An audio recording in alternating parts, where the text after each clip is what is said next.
হাই, মানৱীয় অভিনন্দন।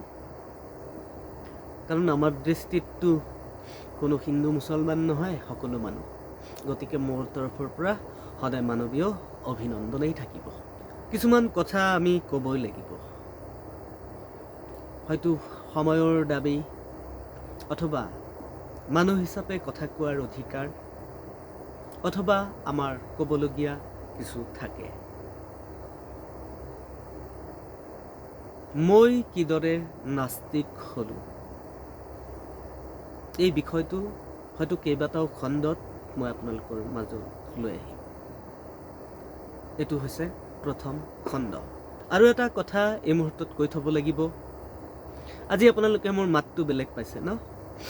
নাটক চিনেমাত পোহৰৰ এটা সাংঘাতিক ৰোল থাকে। এতিয়া মোৰ যিটো পজিশ্যনত মই লাইট ৰাখিছোঁ, সেই লাইটটো যদি তীব্ৰভাৱে মোৰ কেমেৰাৰ বিপৰীত পিনে ৰাখি উজ্জ্বল কৰি দিওঁ, এনেকুৱা লাগিব মই ঘোৰ মদাহী বগা কিবা এটা দেখা পাব।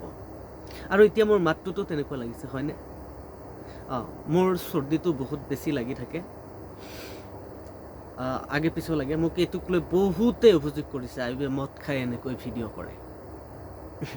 মই মদৰ পক্ষত নহয়, কিন্তু মদৰ বিৰোধিতাও নকৰোঁ। হোমেন বৰগোহাঁইৰ স্বাস্থ্য নামৰ কিতাপখনত পঢ়িছিলোঁ যে 40 বছৰৰ ওপৰৰ পুৰুষ মানুহে 3 পেক মদ খাব পাৰে, অৰ্থাৎ 90 ml। আৰু মহিলাৰ কাৰণে তেওঁ নিৰ্ধাৰণ কৰিছিল, মানে স্বাস্থ্যসন্মতভাৱে বা চিকিৎসা বিজ্ঞানে নিৰ্ধাৰণ কৰিছিল 60 ml। কিন্তু এটাই চৰ্তত যে 40 বছৰৰ ওপৰত, আৰু সদায় নহয়, যেতিয়া আপুনি অত্যাধিক কাম কৰি মানে অৱস ফিল কৰিছে, আপোনাৰ কাম কৰিব মন যোৱা নাই, ভাগৰুৱা ফিল কৰিছে, সেই মানুহখিনিৰ কাৰণে কোৱা হৈছিল মদ ভাল। কিন্তু মদ আমাৰ ভাৰতীয় মানুহৰ কাৰণে এইকাৰণেই বেয়া যে আমাৰ ইয়াত অত্যাধিক গৰমেই থাকে। যিবোৰ দেশত সদায় 0 ডিগ্ৰীৰ বা -চেলচিয়াছ থাকে, সেইবোৰ দেশৰ মানুহৰ শৰীৰৰ তাপমাত্ৰা বজাই ৰাখিবৰ কাৰণে মদটো তেওঁলোকৰ কাৰণে উপকাৰী। কিন্তু আমাৰ ভাৰতবৰ্ষৰ মানুহৰ কাৰণে ইমান উপকাৰী নহয়। এতিয়া মই এনেকুৱা এটা যুক্তি দিম যে ভাত খোৱাটো স্বাস্থ্যৰ কাৰণে ক্ষতিকাৰক।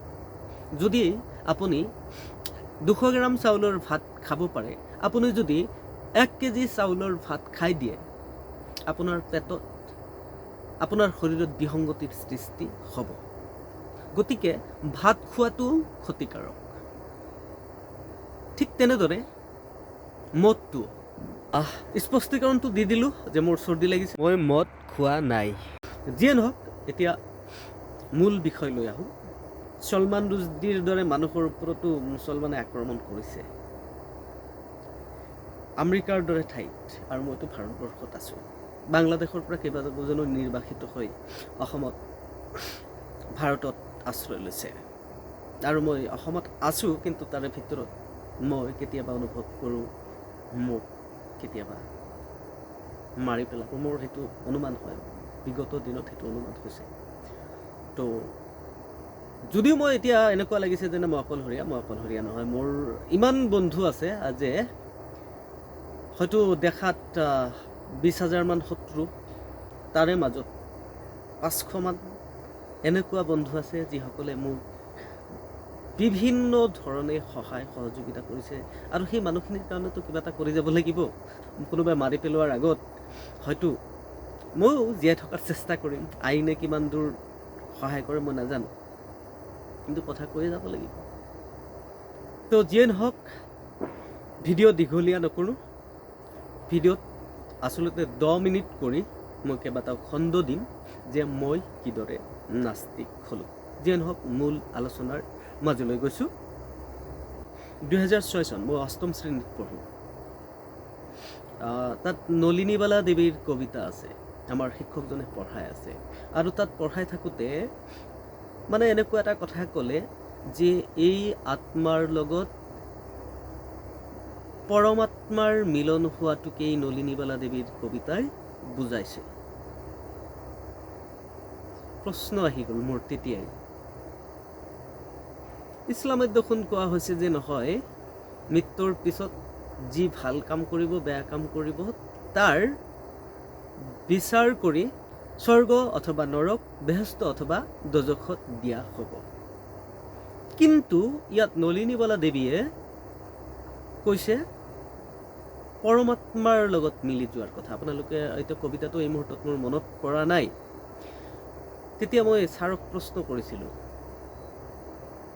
ছাৰ কোনটো সত্য, আত্মাৰ লগত পৰমাত্মাৰ মিলন হ'ব নে আমাৰ ধৰ্মমতে অৰ্থাৎ ইছলাম ধৰ্মমতে পাপ পুণ্যৰ বিচাৰ কৰি বেহেস্ত অথবা দোজখত যাব? ছাৰে উত্তৰ দিছিল, হিন্দু ধৰ্মত অন্ধবিশ্বাস কুসংস্কাৰ আছে, গতিকে সেইটো সত্য ধৰ্ম নহয়, ইছলামটোৱেই সত্য। আৰু সেইটো কথাৰ হয়তো তেওঁ ক'ব নোৱাৰিলেহেঁতেন যদি তাত সকলো সম্প্ৰদায়ৰ ছাত্ৰ ছাত্ৰী থাকিলেহেঁতেন, কিন্তু তাত কেৱল মুছলমান সম্প্ৰদায়ৰ ছাত্ৰ ছাত্ৰী আছিল কাৰণে ছাৰে তেনেকৈ ক'ব পাৰিছিল। যিয়ে নহওক, মই উত্তৰত সন্তুষ্ট নহ'লোঁ। এইকাৰণেই মোক এটা কথাই বেছি বিশ্বাস কৰি আছিলোঁ সেইখিনি সময়তে, সকলোৰে মালিক এক। তো সবকা মালিক এক যদি, কোনোবাই আকৌ পৰমাত্মাৰ লগত মিলন হ'ব, কোনোবাৰ আকৌ নাই পাপ পুণ্যৰ বিচাৰ হৈ বেহেস্ত দোজখত যাব, পুনৰ পৃথিৱীলৈ ঘূৰি নাহে। আকৌ বুদ্ধদেৱৰ মতে বা জৈন ধৰ্মৰ মতে বা কিছুমান ধৰ্মৰ মতে এনেকুৱা আছে যে নহয়, আমি এই বাস্তৱ পৃথিৱীখনত সুন্দৰকৈ জীৱন যাপন কৰিবলৈ কিছুমান নিয়ম নীতিৰে চলিব লাগে, যিবোৰ নীতি নিয়ম মানুহৰ কাৰণে কল্যাণকৰ। স্বৰ্গ, বেহেস্ত, দোজখ এইবোৰ মিছা। চাৰ্বাকেও কৈ গৈছিল যে প্ৰতিষ্ঠানিক অৰ্গেনাইজ যিমানবোৰ ৰিলিজিয়ন আছে সেইবোৰ মিছা একোটা ব্যৱসায়। এই যে প্ৰশ্ন আৰম্ভ হ'ল মোৰ মনত, কোন সঁচা কোন মিছা? মই অষ্টম শ্ৰেণীত থাকোঁতে তেতিয়া মানে দুজন ঈশ্বৰৰ ধাৰণা পালোঁ। এটা ধৰ্মৰ বিশ্বাস মতে যে কৰ্মফল অনুযায়ী পুনৰ্জন্ম দিয়া হ'ব, আন এটা ধৰ্মৰ অৰ্থাৎ ইছলাম ধৰ্মৰ বিশ্বাস মতে কোৱা হৈছে যে পাপ পুণ্য বিচাৰ অনুযায়ী বেহেস্ত অথবা স্বৰ্গত দিয়া হ'ব।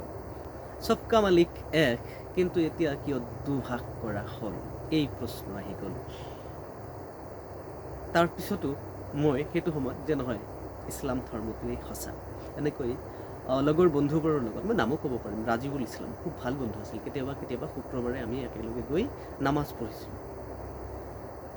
এদিন নামাজ পঢ়ি থাকোঁতে হুজুৰে, শুক্ৰবাৰৰ নামাজ, হুজুৰে কৈ দিলে, আমি হিন্দুৰ হাতৰ বস্তু খাব নালাগে।